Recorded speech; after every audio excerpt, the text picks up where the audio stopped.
اور اگر اللہ چاہتا تو تم سب کو ایک ہی جماعت بنا دیتا، لیکن وہ جسے چاہتا ہے گمراہ رہنے دیتا ہے اور جسے چاہتا ہے ہدایت دیتا ہے۔ اور جو عمل تم کرتے ہو اس دن ان کے بارے میں تم سے ضرور پوچھا جائے گا، اور اپنی قسموں کو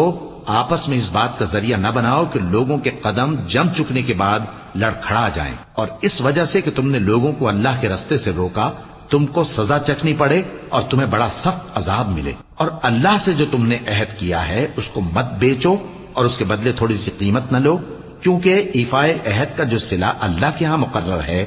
وہ اگر سمجھو تو تمہارے لیے بہتر ہے۔ جو کچھ تمہارے پاس ہے وہ ختم ہو جاتا ہے، اور جو اللہ کے پاس ہے وہ باقی ہے کہ کبھی ختم نہیں ہوگا۔ اور جن لوگوں نے صبر کیا ہم ان کو ان کے اعمال کا بہت اچھا بدلہ دیں گے۔ جو شخص نیک اعمال کرے گا، مرد ہو یا عورت، اور وہ مومن بھی ہوگا، تو ہم اس کو دنیا میں پاک زندگی بسر کروائیں گے۔